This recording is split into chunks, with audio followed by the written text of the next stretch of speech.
Hello, my name is Devin Kaufman and welcome to Devin's Chess. Today we're going to be exploring the Grand Prix opening.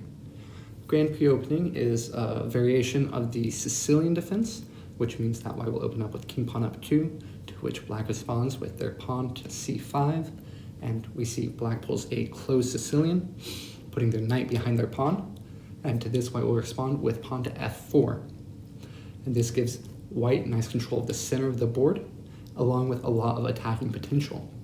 And we'll see this as black pushes their e-pawn up one to try to gain control of the d5 square, and white will push their bishop all the way out to b5, putting pressure on the knight.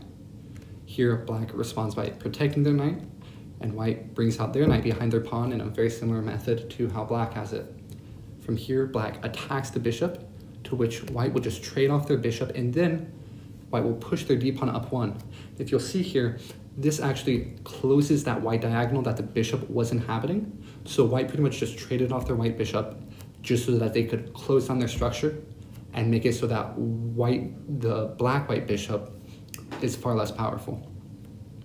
From here, we see black taking the center of the board. Remember when it moved their e-pawn up one, now they're pushing their d-pawn up two to try to take that center. And white responds by just very calmly castling. We could see a trade here in the center like that, which, I mean, this kind of position, it just gives white the D file, so really this is not what black wants at all. Instead, black just lets the tension build, and they start playing moves, trying to fianchetto the bishop. And this move here by white is actually a pivotal move. What white did when they sacrificed their bishop and blocked off the file is they made it so that the white diagonals are just very closed off, making black's white bishop pretty much useless. And so when white pushes the queen to e1 from d1, it gives the queen the black diagonals, making it much more powerful. And here black responds by fianchettoing their black bishop, giving it that powerful diagonal. And here we see white took, and rather than taking back, I mean, black can't because their pawn is pinned. So what black does is it pushes their knight to the center, because you'll see pretty soon at c2, boom, you've got a fork. White, of course, saw this and was like, I don't care, fork me all you want. And now what they did is they forced the king to move, which revokes castling privileges, building up an attack, moving in their knight. King has to run it to the corner, and it's blocking in the rook. It really is a bad position for black. But you'll see black isn't without its material advantages. It's going to trade off that knight, take the rook, and it's starting to defend itself in the top right corner again. White pulls back the knight to protect it, takes the knight, and loses a pawn. Now, white is behind a bit in material, but what it lacks in material, it makes up for in the position of its king, which is in a far stronger position. So the queen goes back to e1, protecting the bishop, and here, black is trying to attack that knight on e4. Of course, white slides back the bishop, protecting the knight with the queen and the bishop, meaning it to be an even trade. We see a few more moves here. White is attacking the queen by rook to f3. Queen pulls back, putting white into check. White blocks it. And here, white slides the queen to safety. Now, if you look here, you might be asking, well, how come the queen isn't, well, why doesn't the queen just take that? Well, the queen can't because of that. So while you see that white can't fully protect that knight. It's a problem. However, what you'll see is if white does try to take, black will just take, and white is just better off. So here, white builds on an aggressive attack. It forks the queen and the bishop, which isn't too good because the bishop is protected by the pawn, but still trades it off because that weakens the position, forces the queen to pull back and defend it. Here they push up the pawn to stall the queen. Here we see the bishop is pinned to the queen by black's rook. White just keeps on building up, attacking the queen. And here, black has built a battering ram, trying to get in. Takes the knight, trading it off. Black is just up 3 points now. It's a very strong position for black. White is just going with everything they can, trying to make that queen. Of course, black stops them. And here we see building up that pressure on the pawn, and soon enough, there we go. White is attacking the king. And here we have a resignation from black, because what you'll see is black currently has 2 legal moves. That one right there leads to a mate in 1. And if black instead goes there, that is also a mate in 1. So while black was building up its offensive, it blundered mates in 1. So while this is a very good game to look at, the Grand Prix Attack, we'll be moving on to our next game. This is also 2 very highly rated players. One's a GM, one is not. And we'll see the exact same opening.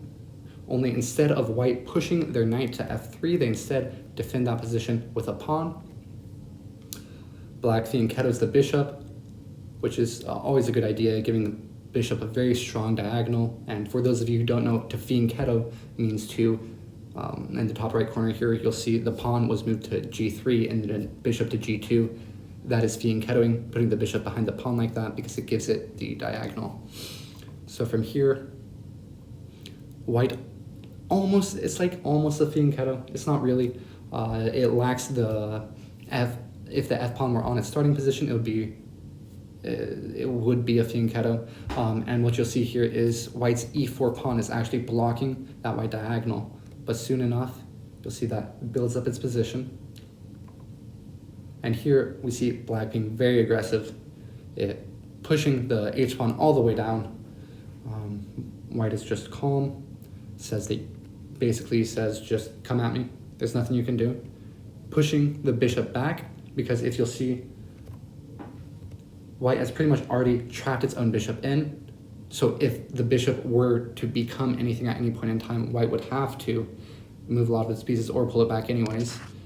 Here, white pushes its black bishop out there, putting it out in the open. Some good maneuvering here, a quick trade off the pieces, and a good play by black, basically trying to force a bishop trade, and white says, just come at me, I'll trade bishops. And here, white pulls their bishop back because black's knight is on something of a stronghold. It's protected by the pawn, and while the c pawn could theoretically go up and attack it, it would require a few moves, a lot of preparation time that black could then use to attack. Here we see black starting off its attack with its b pawn, moving forward.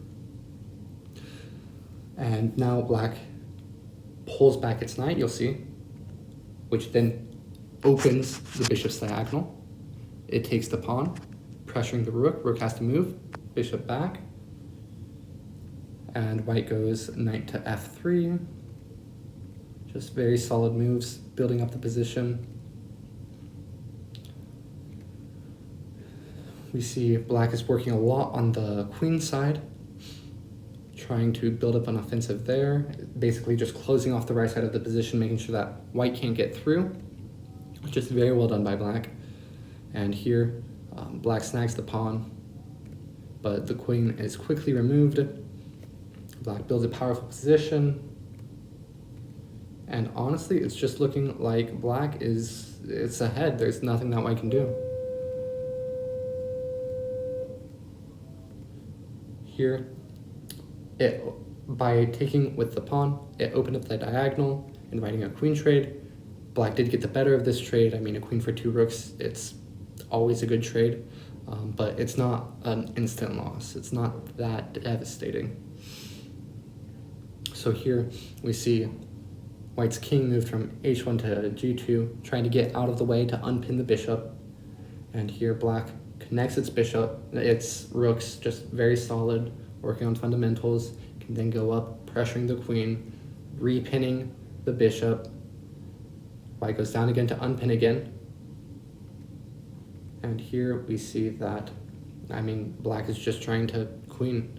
So moving its rooks to protect, and white pushes bishop there to pressure the rook, but black has such an advantage that white cannot compete. And so we'll see trade-off. And here white is just flat out ahead. There's nothing that, black is flat out ahead, there's nothing white can do. You'll see white is down to 2 seconds on the time, basically just pre-moving everything, whereas black has quite a bit more time. White's doing its best, but bishop versus rook in game, rook wins every time. So here white pushing the pawns, and white ran out of time, black won. So thank you so much for walking through these Grand Prix openings, and I hope seeing this has taught you a bit about the Grand Prix, and now you want to give it a try.